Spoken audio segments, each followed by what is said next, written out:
As Reagan understood, that's a mistake. To invoke freedom alone is a mistake.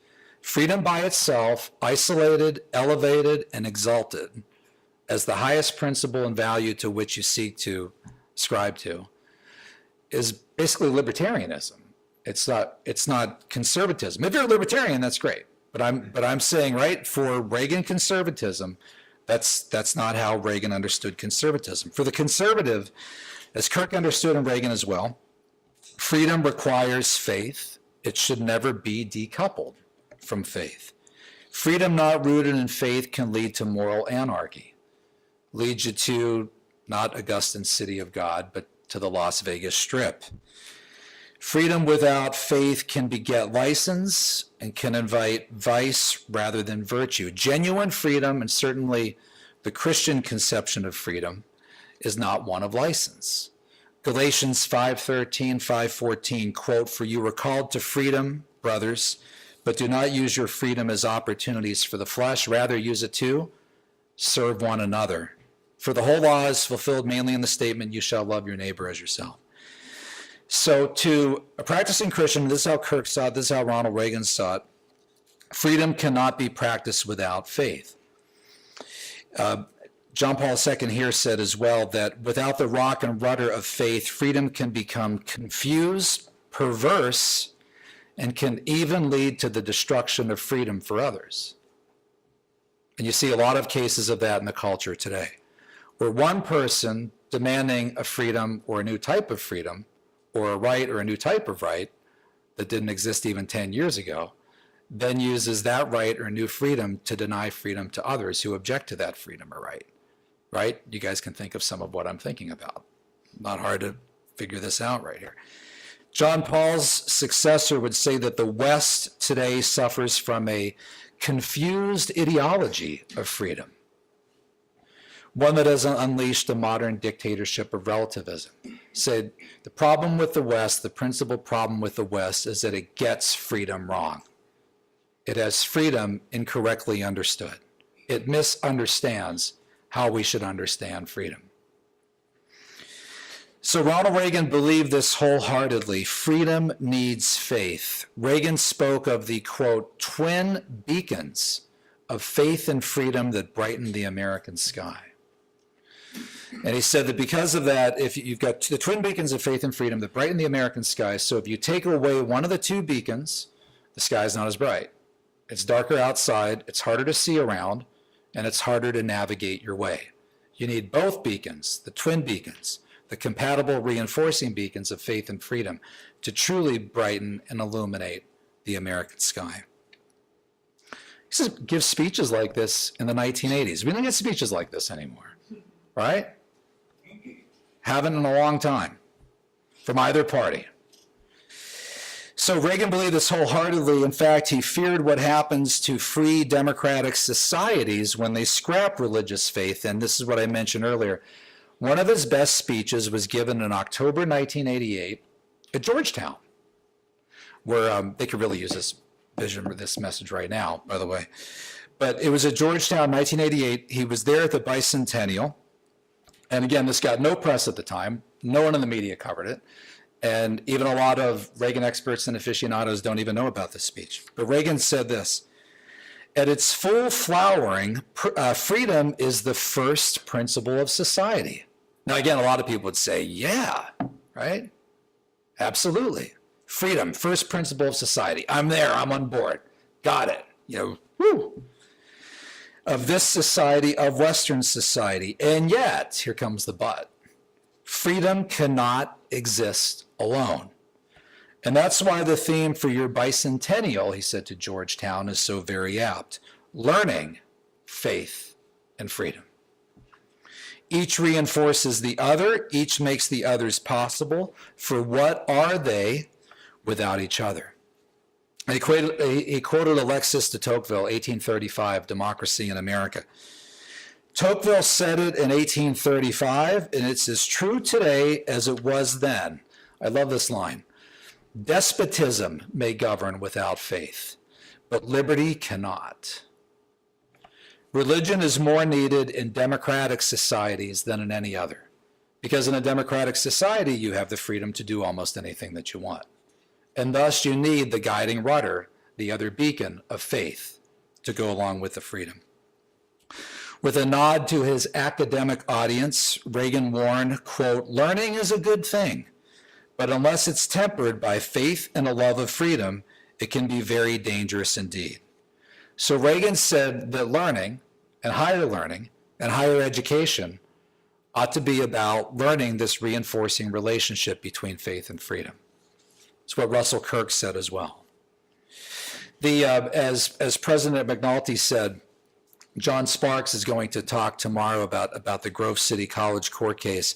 But just a side note here very quickly, that you see so much of Reagan's principles and his thinking on that in the Grove City court case.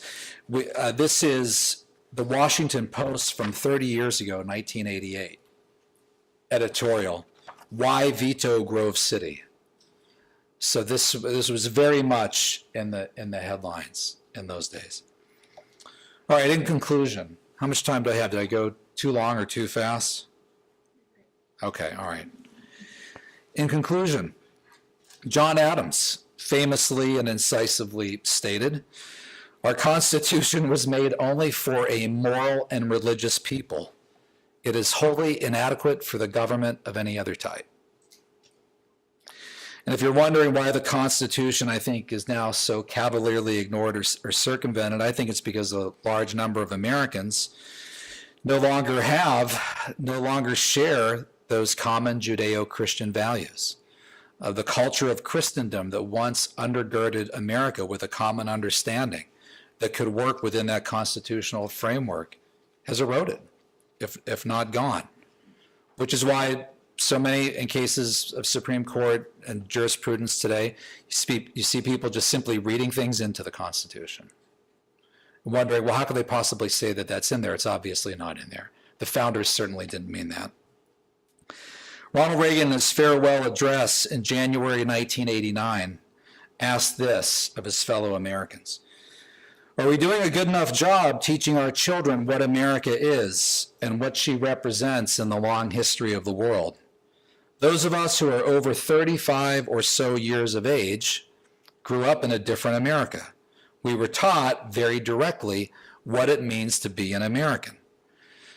And of course, here too, ask Americans today what it means to be an American. You're going to get an answer probably like what you ask them ask them how to define conscience, how to define rights, how to define freedom.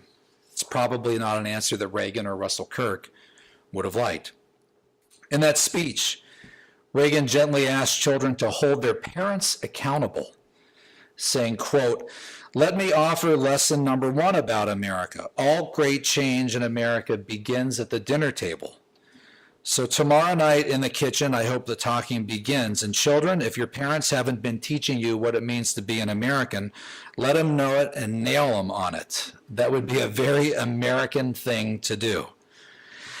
Yes, once upon a time, that exercise was a good one, but today, with where education is in America, where higher education is in America, and with the cultures educators in chief are teaching, that would be TV, Google, Facebook, Hollywood, the phone, right? That's not going to be easy to do. This is actually supplemented, I think, made worse by the nature of the family today. Reagan extolled the family as, quote, "the most basic unit of society, the most important unit in society. The cornerstone of American society is the American family. It is in a family that children are not only cared for," said Reagan, "but they are taught the moral values and traditions that give order, inner order, outer order, ordered liberty, ordered freedom, and stability to our lives and to society as a whole. So it was more important than ever," said Reagan, "that America's families, quote, affirm an older and more lasting set of values," unquote. And here again, a decidedly conservative sentiment based on how Kirk understood and defined conservatism. T.S. Eliot, Permanent Things. Reagan insisted that it is up to families to preserve and pass on to each succeeding generation the values that we share and cherish. That democracy of the dead that Chesterton talked about, preserved and conserved through time-tested values and ideas. But how many families today do that? And here's something worse. How many families, yes, do indeed actually do that, and then have the whole project blown up when they send the kids away off to a college that undermines those values and works against them? So our task in higher education, at least mine, and places like Grove City College, and hopefully many of you in this room, is not to undermine it, not to reverse it, not to reinvent it, but to preserve and conserve it. Thank you.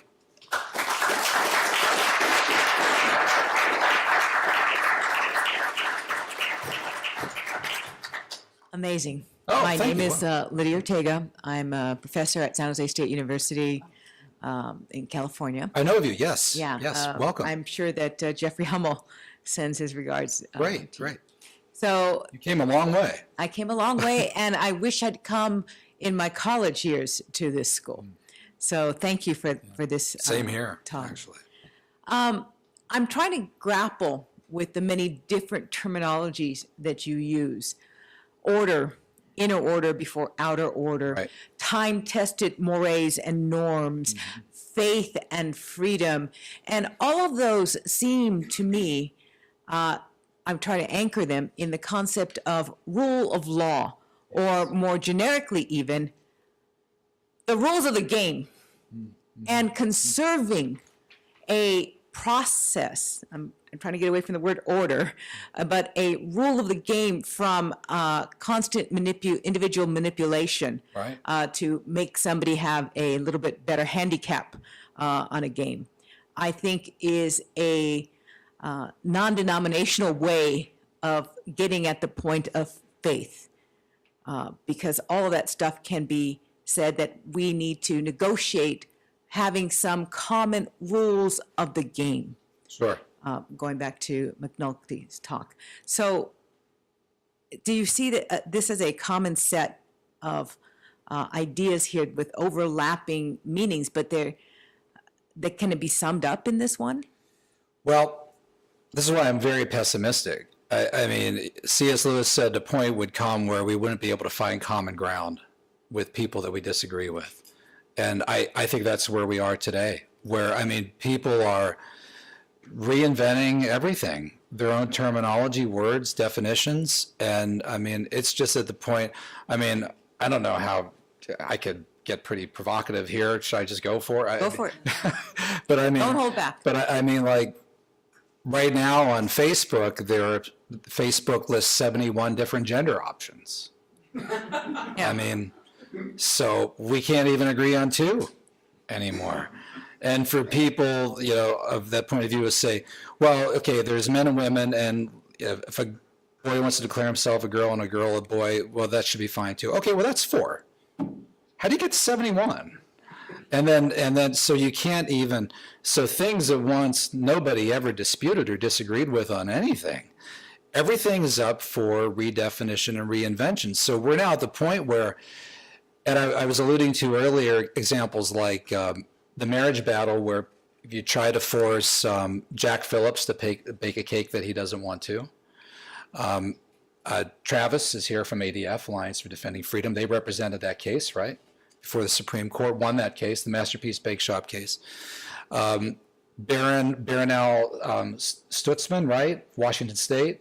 Other cases all around the country where somebody says, you know, my right to have this ceremony means that you don't have a right to object to it. You need to service it.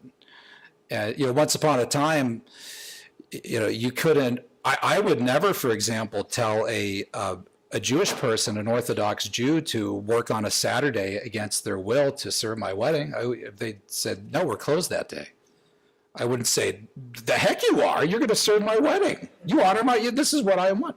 So there was once a time when we honored these disagreements and so forth. You can't even get a common consensus on what freedom should be for people. So I think we're in deep trouble. I really do. I'm not optimistic at all. But the only freedom anyone respects is that you don't have the freedom to use Matt Kibbe's Libertarian Manifesto definition. Matt Kibbe's a Grove City grad. That the freedom to hurt somebody or break or steal their stuff. I mean, that's about it. So the culture of Christendom that once there's a consensus of so many of these things, it's just gone. Right. I agree with what you're saying. I'm more optimistic because I see these trials, literally the trials about what is your right and my right, as part of the process always of reinforming and reasserting what freedom is and Yes. On that. So I'm Right. not going to be pessimistic that we go Right. to trial on these things. I think that's natural. But how can we figure out course the of action. process, right? I think the rules of the game, if we cannot agree on what the word order means, because some Yeah. people think it means, great, I want to order you to bake me the cake, all right, on that. So if we can't agree that order I is, hadn't thought of that one. Yeah. Yeah, it's, so that's why I'm looking for terminology that we can come to some kind of agreement on the terms, that there should Right. be rules of the game, that when you get an election that you don't like the results on, Right. you have to wait to the next election before Yes. you can challenge them. right, again. right. So That's thank very you true. very much. No, thank you. Well, and even the follow-up on the 2016 election from the other side was to abolish the Electoral College. So, I mean, there's a, Changing the rules. right, there's a sense of order and process there, and they didn't like it, so they say, okay, well, we need to break up the Electoral College. Whereas it worked the other way for them in their favor in 4 years, they loved the Electoral College. But those are the rules. It's the rule of the game. My name is John Wenger. I was a professor of mathematics. How do you? Is this thing on? It's Yeah, on. okay. I'm an emeritus professor of mathematics, and I really enjoyed listening to what you had to say, but I'm wondering about it because. Let me put it this way. Leo Strauss wrote a book called Natural Right and History. I assume you've seen sure. it. And in the paperback version of it, it had a copy of the Declaration of Independence. That was his example, or one example, of modern natural right. Yeah, laws of nature and nature's God. That's Sure. correct. But the way that's stated, the laws of nature and nature's God, first it talks about nature, and then it talks about not God, but nature's God, which is a very suspicious thing as far as I'm concerned. I don't really want to get into it too much, but the point is that natural right is supposed to be an attempt for reason to determine what virtue is. That it's an attempt not to depend upon faith. That doesn't mean it denies faith or denies God in any way, but it's an attempt to do it in an intellectual way. And I think that basically that's what Jefferson tried to do. If you believe in that all men have a natural right to life, liberty, and the pursuit of happiness, that should be something that could unify us, including people without faith. So I want to raise that as a possibility. No, that's a good point. And another huge problem right now is trying to get people to teach and even understand natural law. I had a student of mine, Katie Imler, I think she's at ADF, Travis, right? And this is being recorded, I should watch what I say. But where she went to law school, she had an entire class, entire course on the Constitution and the Founding Fathers. And when it was over, she asked the professor very nicely, kind of one-on-one, and said, we spent this entire semester, but we never once talked about natural law. And the professor said, that's because natural law doesn't exist. She's like, oh, okay. Where do you go with that? She said, but the founders who devised the Constitution mostly believed in it.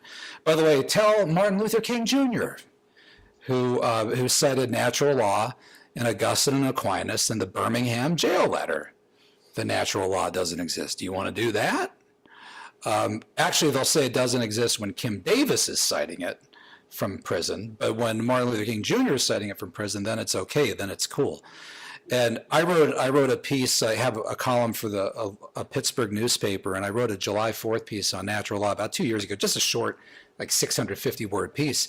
And this person objected and emailed me and said, I found it really interesting that we were saying about natural law. I had never heard of all of this, and kind of went through and was like commending me. And then you got to the end when you applied it to marriage and gender and all of this, and then she lit me up.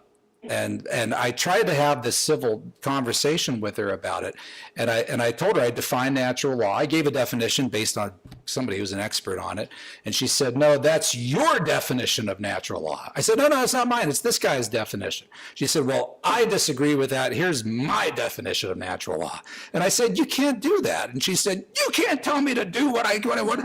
And I what do you do when somebody just invents natural law?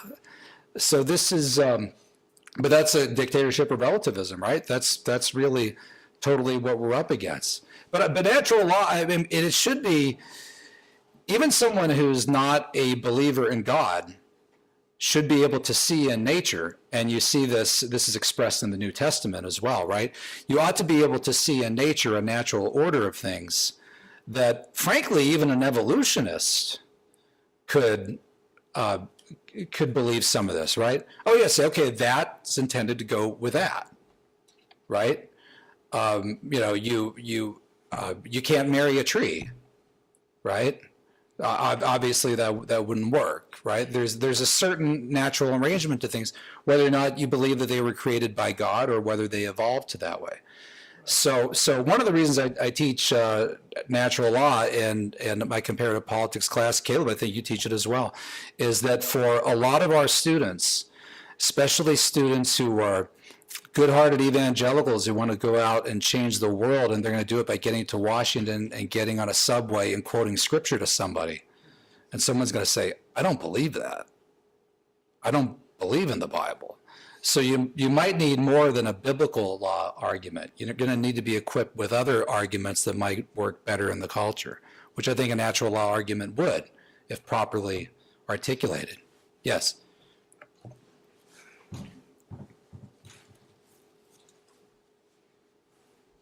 Jerome Shapiro. I guess I'd call myself an independent scholar, but I prefer to be referred to as a recovering academic. I'm brand new to NAS, so I beg everyone's indulgence if I'm repeating things people have already said. I want to follow up on some things you've said, and particularly last comment you made about evangelical Christians. And these things we are talking about have fallout in the real world. Have fallen?